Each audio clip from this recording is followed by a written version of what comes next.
Hi friends, Sarika recipe मराठीमध्ये तुमचं खूप खूप स्वागत आहे. आज आपण मस्त असा जाळीदार आणि एकदम टेस्टी असा झटपट होणारा नाश्त्यासाठी रवा उत्तपा कसा करायचा ते पाहणार आहे. झटपट आणि तेवढाच टेस्टी असा रवा उत्तपा बनवलेला आहे सोप्या पद्धतीने. तर चला वेळ न घालवता व्हिडिओला सुरुवात करूया. बघा एकदम मस्त झालेला आहे. तर इथे बघा मी एक मोठी वाटी रवा घेतलेला आहे. तुम्ही जाड बारीक कोणताही घेऊ शकता. इथे मी एक वाटी रवा घेतलेला आहे, तो आपण मिक्सरच्या मोठ्या भांड्यामध्ये काढून घेणार आहे. इथे एक वाटी मी रवा घेतलेला आहे, आता मिक्सरच्या भांड्यामध्ये काढून घेतलेला आहे. आणि त्याच वाटीने मी अर्धी वाटी इथे दही घेतलेलं आहे. दही थोडंसं आंबट असावं म्हणजे उत्तपा खाताना छान लागतो. इथे अर्धी वाटी दही घेतलेलं आहे आणि त्याच वाटीने मी अर्धी वाटी पाणी घालते.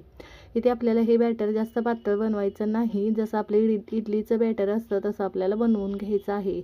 इथे हे बॅटर मी बाउलमध्ये किंवा भांड्यामध्ये काढून घ्यायचं. इथे बघा हे काढलेलं आहे. थोडंसं मिक्सरच्या भांड्यामध्ये पाणी घालून यामध्ये घालून घेते. जास्त पातळ करू नका, हे मिक्स करून घ्यायचं आहे. हे व्यवस्थित असं मी मिक्स करून घेते. जर तुम्हाला यामध्ये सोडा घालायचा नसेल तर हे छान असं एका डायरेक्शनमध्ये आपल्याला 5 मिनटं छान फेटून घ्यायचं आहे. त्यामुळे यामध्ये हवा भरते आणि छान जाळी पडते. बघा इथे बघू शकता या पद्धतीचे बॅटर झालेलं आहे. मी एका डायरेक्शनमध्ये 5 मिनटं चांगलं याला फेटून घेते, म्हणजे छान आपल्या उत्तप्याला जाळी पडते. बघा एकसारखं छान असं 5 मिनटं याला फेटून घेतलेलं आहे. बघा मिश्रण छान हलकं फुलकं होतं आणि छान आपले उत्तपे तयार होतात. इथे बघू शकताय चवीनुसार मीठ घालून घ्यायचं. इथे चवीनुसार मी मीठ घातलेलं आहे. बघू शकताय मिक्स करून घ्यायचं मीठ घालून. बघा मीठ घालून मी मिक्स करून घेते आणि झटपट आपण हे उत्तपा बनवून घेणार आहे. बघा मीठ घालून मी मिक्स करून घेतलेलं आहे. व्यवस्थित छान असं आपलं बॅटर तयार झालेलं आहे. बघू शकताय. तुम्हाला हवं असेल तर यापेक्षा सुद्धा थोडंसं घट्ट बनवू शकता. इथे आता दुसरीकडे मी तवा गरम करायला ठेवलेला आहे. तव्यावर थोडंसं तेल घालायचं. इथे बघा थोडंसं 1 चमचाभर तेल घातलेलं आहे. पसरून घ्यायचं आणि थोडंसं यावर पाणी टाकायचं आणि टिश्यू पेपरने किंवा कपड्याने पुसून घ्यायचं. इथे बघू शकताय पाणी घातलेलं आहे आणि टिश्यू पेपरने मी पूर्ण हे पुसून घेते, म्हणजे आपला रवा उत्तपा किंवा तुम्ही काही डोसे बनवत असाल तर ते खाली चिकटत नाही. तिथे बघा मी उत्तपा बनवते. आता हे तवा आपला गरम झालेला आहे. गॅसची फ्लेम आपल्याला मीडियम ठेवायची आहे आणि तुम्हाला जेवढा उत्तपा बनवायचा असेल मोठा किंवा तुमच्या अंदाजाने तुम्ही यामध्ये मिश्रण घाला. मी अंदाजे 1 ते 1.5 पळी होईल एवढं मिश्रण घालते आणि थोडंसं पसरवून घेते. बघा या पद्धतीने थोडंसंच हलक्या हाताने पसरवून घेतलेलं आहे. जास्त जाड पण नाही जास्त पातळ पण नाही, या पद्धतीचं.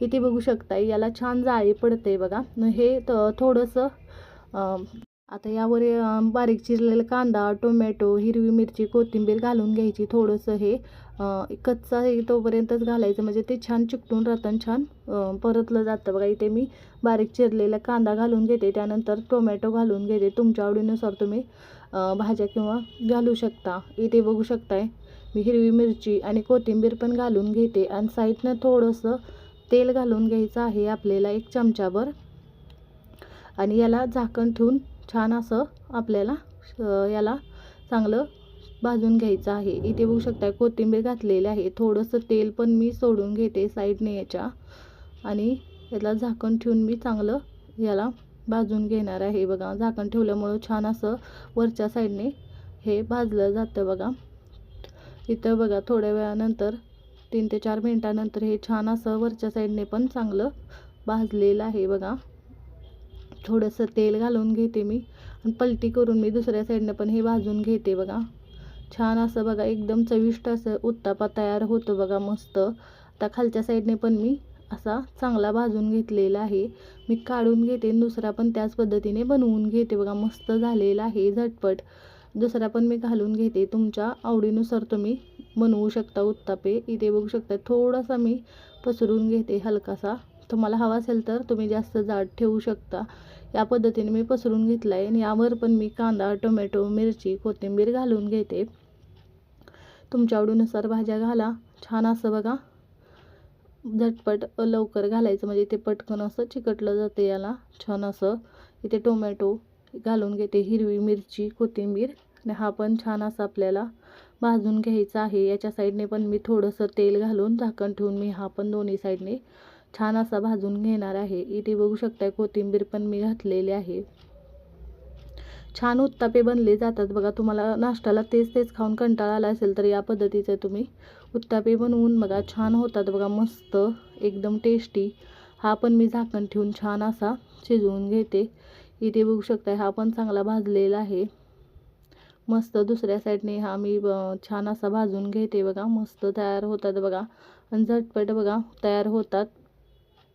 दुसऱ्या साईडने पण चांगला मी हा भाजून घेतलेला आहे, बघू शकताय. काढून घेते मी याच पद्धतीने बनवून घेते बघा. मस्त झालेलं आहे बघा, एकदम जाळीदार छान होतात बघा. त्याचबरोबर मी चटणी पण बनवलेली आहे बघा. छान असे चवीला लागतात बघा, एकदम मस्त टेस्टी झटपट बनले जातात बघा. आणि रवा उत्तपा एकदम झटपट आपण बनवलेला आहे, मस्त टेस्टी जाळीदार असा. तुम्ही याच पद्धतीने बनवून बघा, तुमचे पण छानच होणार. तुम्हाला पण ही रेसिपी खूप आवडेल. तर बनवून बघा आणि कमेंटमध्ये जरूर सांगा तुम्हाला आजचा व्हिडिओ कसा वाटला. व्हिडिओ आवडला असेल तर व्हिडिओला लाईक करा, शेअर करा. चॅनलवर नवीन असाल तर चॅनलला सबस्क्राईब करा, बेल आयकॉनला क्लिक करा. व्हिडिओ पाहिल्याबद्दल धन्यवाद.